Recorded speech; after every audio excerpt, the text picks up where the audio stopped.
안녕하세요. 오늘 아주 흥미로운 분석 보고서 하나를 같이 살펴볼까 하는데요. 네, 안녕하세요. 바로 삼성바이오로직스에 대한 최신 증권사 리포트입니다. 이 보고서 내용이 꽤 알찬데 어떤 점을 주목해야 할지 저희가 핵심만 쏙쏙 뽑아서 좀 알기 쉽게 풀어드리겠습니다. 네, 아주 중요한 시점에 나온 분석 같습니다. 그렇죠. 복잡한 얘기는 잠시 접어두고 이 리포트가 뭘 말하고 싶은 건지 그 맥락을 한번 같이 짚어보시죠. 일단 딱 보이는 핵심 메시지는 그 삼성바이오로직스 3분기 실적이요. 시장 기대치를 훨씬 뛰어넘을 거다. 뭐 이런 내용 같아요. 네, 맞습니다. 특히 보고서 제목에 풀가동의 힘 이런 표현을 썼던데 이게 뭘 의미하는 걸까요? 한번 깊게 파고 들어보죠. 네, 이번 리포트는 뭐랄까 삼성 바이오로직스를 둘러싼 긍정적인 요인들이 어떻게 좀 맞물려 돌아가는지, 그리고 그게 실적에 구체적으로 어떤 영향을 줄 건지 상당히 자세하게 분석하고 있습니다. 아, 단순히 숫자만 보는 게 아니군요. 그렇죠. 그냥 예상 실적 얼마 이게 다가 아니라 그 숫자를 만들어내는 배경, 그러니까 성장 동력들을 하나하나 짚어보는 게 이번 분석의 핵심이라고 할 수 있겠습니다. 좋습니다. 그럼 가장 먼저 그 시장을 깜짝 놀라게 할 수도 있다는 3분기 실적 전망치 이거부터 한번 볼까요? 네, 그러시죠? 이 보고서가 제시한 숫자가 정말 인상적이더라고요. 3분기 연결 기준으로 매출액이 1조 6,247억 원, 네. 그리고 영업이익은 6,462억 원을 예상하고 있습니다. 이게 어느 정도냐면요. 시장의 평균 예상치, 그러니까 컨센서스보다 매출은 한 5% 높고요. 5%? 네. 영업이익은 무려 28%나 더 높아요. 28%면 엄청난데요. 네, 그렇죠. 시장의 눈높이를 상당히 뛰어넘는 전망치입니다. 보고서는 이런 긍정적인 전망의 근거로 크게 세 가지를 들고 있어요. 아, 세 가지요? 네. 첫 번째는 역시 환율 효과입니다. 잘 아시겠지만 삼성바이오로직스는 달러로 결제받는 비중이 꽤 높잖아요. 예, 그렇죠. 그런데 3분기 평균 원달러 환율이 한 1,404원 수준으로 예측됩니다. 이게 작년 같은 기간보다는 한 3% 높고요. 바로 직전 2분기보다도 1% 정도 높은 수준이거든요. 환율이 계속 오르고 있군요. 네, 그러니까 당연히 원화로 바꿨을 때 매출과 이익이 늘어나는 효과가 발생을 하는 거죠. 네, 이게 첫 번째고요. 네. 그리고 두 번째는 뭔가요? 두 번째는 그 자회사, 삼성바이오 에피스 있잖아요. 아, 에피스, 네. 거기서 이제 기술료, 보통 마일스톤이라고 부르는 수익이 유입될 거라는 예측입니다. 마일스톤이요? 그게 정확히 어떤 개념이죠? 이게 뭐냐면요. 신약 개발이나 판매 과정에서 어떤 특정 단계, 예를 들면 허가 승인이라든지 아니면 첫 판매 같은 목표를 달성하면 파트너사로부터 받는 일종의 성공 보수 같은 거예요. 아하, 성과급 같은 거군요. 네, 비슷합니다. 이 보고서에서는 구체적으로 파트너사인 테바라는 회사가 에피스의 바이오시밀러 제품 에피스크릴을 미국 시장에 출시하면서 약 375억 원 규모의 마일스톤이 이번 3분기에 반영될 걸로 보고 있습니다. 아, 꽤 큰 금액이네요. 375억. 네, 이런 일회성 요인도 실적 개선에 기여를 하는 거죠.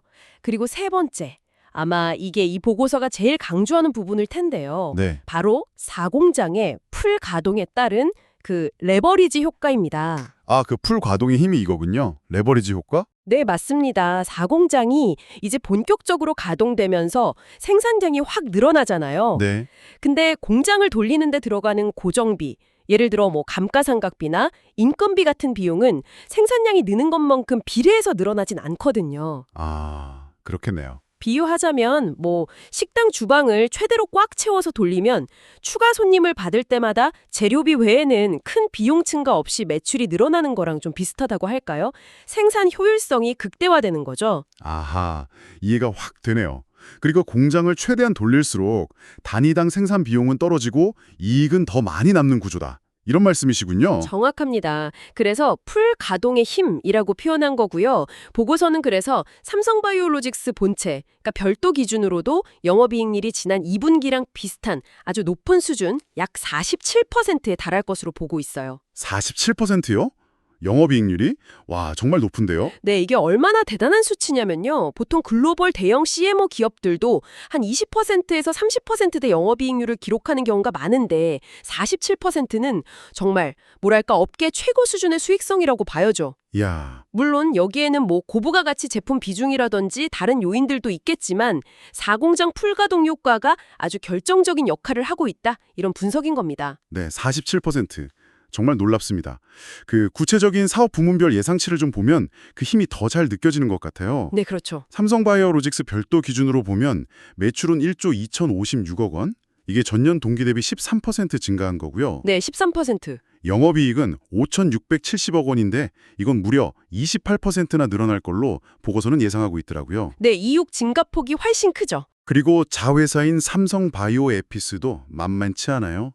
매출이 4,709억 원으로 전년 대비 43% 성장하고요. 와, 43%. 영업이익은 1,271억 원으로 87%나 급증할 걸로 기대됩니다. 이건 뭐 거의 2배네요.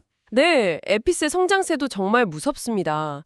두 회사 모두 정말 인상적인 성장을 보여줄 거라는 예측이죠. 그런데 여기서 좀 궁금한 게 생겨요. 네, 어떤 거죠? 요즘 미국에서 그 자국 생산을 중요시하는 이른바 리쇼링 분위기가 강해지고 있다, 이런 분석들 많잖아요. 네, 맞습니다. 그런 우려가 좀 있었죠. 근데 이런 상황에서도 삼성바이오로직스가 지난 9월에요. 미국 제약사랑 무려 1조 8천억 원짜리 어마어마한 공급 계약을 따냈다는 점을 이 보고서가 딱 짚고 있더라고요. 네, 그 계약건. 이건 어떻게 봐야 할까요? 시장에서 우려하는 거랑은 좀 다른 결과 아닌가요? 아, 네. 아주 중요한 부분을 잘 짚어주셨습니다. 말씀하신 것처럼 미국 내 생산을 강조하는 그런 정책 기조 때문에 일각에서는 이제 글로벌 CMO 기업들이 수주 활동에 좀 제약받는 거 아니냐 이런 우려가 있었던 게 사실이에요. 네, 저도 그런 기사를 본 것 같아요. 하지만 이번 대규모 계약은 그런 우려가 아직 현실화되지는 않았거나 아니면 적어도 삼성 바이오로직스의 경쟁력 앞에서는 그게 큰 장애물이 못 되고 있다라는 점을 좀 시사하는 거죠. 어떻게 보면 시장의 불확실성을 상당 부분 잠재우는 긍정적인 신호다. 이렇게 이 보고서는 해석하는 것 같습니다. 아, 오히려 경쟁력을 보여준 사례다, 이렇게 볼 수도 있겠네요. 네, 그렇죠. 더 나아가서 이 보고서는 수주국가 다변화라는 측면도 좀 강조하고 있습니다. 국가 다변화? 왜? 단순히 미국 시장에만 의존하는 게 아니라 다른 주요 시장에서도 성과를 내고 있다는 건데요. 대표적인 예로 일본. 일본의 상위 10개 제약사 중에 4곳하고 추가로 CMO 계약을 확보했다는 점을 언급합니다. 아, 일본 시장에서도 성과를 내고 있군요. 네. 일본은 아시다시피 고령화 사회로 진입하면서 바이오 의약품 시장이 꾸준히 크고 있고요. 또 자국 제약사들의 신약 개발 역량도 상당히 높아서 CMO 기업들한테는 아주 중요한 전략적 시장이거든요. 그렇죠. 이런 일본 시장에서 고객 기반을 넓히고 있다는 건 단순히 리스크 분산 차원을 넘어서 새로운 성장 동력을 확보하고 있다 이런 의미도 되는 겁니다. 그렇군요. 단순히 위험을 피하는 그런 수동적인 전략이 아니라 오히려 이런 글로벌 공급망 재편이라는 큰 흐름 속에서 새로운 기회를 찾아서 적극적으로 시장을 넓혀가고 있다, 뭐 이런 증거로 볼 수도 있겠네요. 맞습니다. 그게 바로 이 증권사 리포트가 삼성바이오로직스의 경쟁력을 높게 평가하는 또 다른 이유 중 하나예요. 특정 국가의 정책 변화 같은 외부 변수에 크게 흔들리지 않고 오히려 다변화된 고객 포트폴리오를 통해서 안정적인 성장을 계속할 수 있는 기반을 다지고 있다. 이런 분석이죠. 네, 잘 알겠습니다. 그리고 또 하나, 요즘 시장에서 관심이 아주 뜨거운 이슈죠. 미국의 생물보안법, 바이오 시큐어 액트. 이 관련 내용도 보고서에서 다루고 있더라고요. 아, 네. 생물보안법.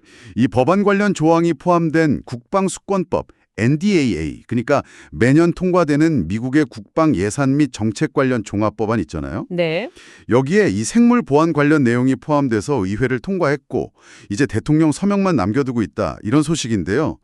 이 부분에 대한 보고서의 시각은 좀 어떤가요? 이 생물보안법의 핵심 취지는 간단히 말하면 미국의 국가 안보에 위협이 될 수 있다고 판단되는 특정 국가, 주로 이제 중국을 염두에 둔 걸로 해석이 되는데요. 네.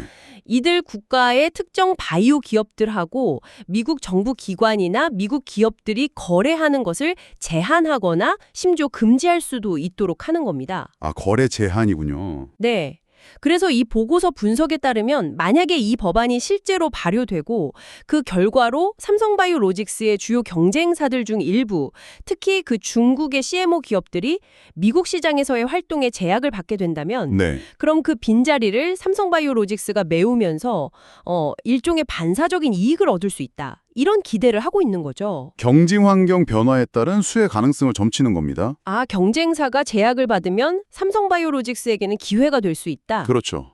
하지만 여기서 중요한 점은 이 보고서도 명확히 하고 있듯이 이건 어디까지나 잠재적인 기회 요인이라는 점입니다. 아직 확정된 건 아니다. 네. 법안의 최종 문구가 어떻게 될지 또 구체적인 시행 방식이나 실제 시작에 미치는 파급력 같은 게 아직 확정된 게 아니거든요. 그래서 섣불리 단정하기는 좀 어렵습니다. 그냥 만약 그렇게 된다면 이라는 가정하에서의 긍정적인 시나리오 중 하나다. 이렇게 이해하는 게 현재로서는 가장 합리적인 접근일 겁니다. 그렇군요. 그러니까 뭐 확정된 호재라기보다는 앞으로 좀 지켜봐야 할 중요한 변수 중 하나로 보는 게 맞겠네요. 네, 정확합니다. 그런데 이렇게 3분기 실적 전망도 밝고 대규모 수주 소식도 있고 또 잠재적인 반사수의 기대감까지 있는데 이 보고서는 단기적으로는 주가 반응이 좀 제한적일 수 있다 이렇게 분석하고 있단 말이죠. 네, 그 부분이 있죠. 아니 이렇게 좋은 이야기들이 많은데 주가는 왜 크게 못 움직일 수 있다는 걸까요? 좀 의외인데요. 보고서가 그 이유로 지목하는 가장 결정적인 변수는 바로 인적 분할과 관련된 일정입니다. 아, 인적 분할 이슈? 네, 삼성바이오로직스가 현재 삼성바이오에피스 사업 부문을 떼어내는 인적 분할을 추진 중인데요. 이 절차의 일환으로 10월 30일부터 11월 21일까지 약 3주 동안 주식 매매 거래가 정지될 예정이에요. 아, 거래 정지 기간이 있군요. 거의 한 달 가까이 되네요. 네, 근데 요즘처럼 금융시장 변동성이 크고 또 불확실성이 높은 시기에 거의 한 달 가까이 내 주식을 팔고 싶어도 팔 수 없게 묶인다는 건 네, 투자자 입장에서는 상당한 부담으로 작용할 수 있거든요. 그렇죠. 혹시 그 사이에 무슨 일이 생기면 대응을 못 하니까. 맞습니다. 혹시 그 사이에 뭐 시장 상황이 급변하거나 예상치 못한 악재가 터지면 대응할 수가 없으니까요. 이런 유동성 제약에 대한 우려가 단기적인 주가 상승을 좀 억누르는 요인이 될 수 있다. 이런 분석입니다. 네, 또 다른 이유도 있나요? 거기에 더해서 인적 분할 후에 새로 상장될 회사, 그러니까 삼성바이오에피스 지분을 보유하게 될 에피스 홀딩스, 뭐 가칭입니다만 이 회사의 주가가 상장 초기에 또 어떻게 움직일 수에 대한 불확실성도 좀 남아 있습니다. 아, 신규 상장되는 회사의 주가 변동성. 네, 분할 비율이나 뭐 향후 성장 전략 같은 거에 따라서 시장 평가가 달라질 수 있고요.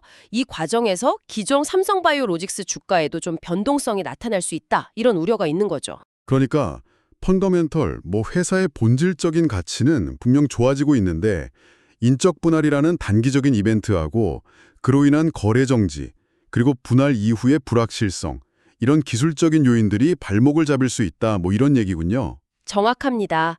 그래서 보고서는 3분기 호실적 발표나 대규모 수주 같은 아주 강력한 호재에도 불구하고 이런 단기 이벤트들이 주가 상승폭을 제한할 수 있다. 이렇게 보는 겁니다. 좋은 내용이 주가에 즉각적으로 반영되기는 좀 어려운 환경이라는 거죠. 하지만 이 보고서가 단기적인 시각에만 머물러 있지는 않네요. 보니까 장기적인 관점에서는 여전히 긍정적인 시각을 유지하고 있던데요. 네, 맞습니다. 특히 인적 분할이 마무리된 이후에는 오히려 이런 불확실성이 해소되면서 뭐 육공장 증설 계획이라든지 아니면 미국 시장 직접 진출 전략 같은 구체적인 미래 성장 로드맵 발표에 대한 기대감이 커질 수 있다. 이렇게 언급하고 있습니다. 네, 바로 그 점이 이 증권사 리포트가 투자 의견 바이, 그러니까 매수 의견하고 목표 주가 13만 원을 유지하는 핵심 근거입니다. 아, 목표 주가 13만 원? 네, 단기적인 주가 변동성이나 뭐 이벤트 리스크는 있지만 회사가 가진 핵심 경쟁력, 예를 들면 압도적인 생산 능력이라든지 높은 수율과 품질 관리 능력, 그리고 지속적인 성장 잠재력에 대한 믿음은 변함이 없다. 이걸 보여주는 대목이죠. 장기 투자자라면 이런 단기 변동성을 오히려 기회로 활용할 수도 있다. 이런 시각을 좀 내포하고 있다고 볼 수 있습니다. 자, 그럼 오늘 저희가 깊이 파헤쳐본 삼성바이오로직스 증권사 리포트의 핵심 내용들 다시 한번 정리해 보겠습니다. 네. 우선 가장 중요한 건 3분기 실적이었죠. 우호적인 환율 여건, 또 자회사 에피스로부터의 마일스톤 유입, 그리고 무엇보다 사공장 풀가동 효과. 여기에 힘입어서 시장의 예상을 아주 큰 폭으로 뛰어넘는 어닝 서프라이즈가 기대된다. 이런 분석이 있었습니다. 네, 영업이익률 47%라는 숫자가 아주 인상적이었죠. 그렇죠. 또한 그 미국의 리쇼링 정책 우려에도 불구하고 대규모 수주 계약을 따냈고요. 또 일본 같은 새로운 시장에서 고객사를 늘려가면서 국가 다변화에도 성공하는 등 뛰어난 경쟁력을 증명하고 있다. 이 점도 중요한 포인트였습니다. 네, 경쟁력 입증. 여기에 더해서 미국의 생물보안법 시행 가능성은 경쟁 환경 변화 측면에서 볼 때 잠재적인 기회 요인이 될 수 있다. 이런 분석도 있었고요. 네, 잠재적 기회. 다만 인적 분할과 관련된 주식 매매 거래 정지 일정 등이 단기적인 주가 오름에는 좀 부담으로 작용할 수 있다.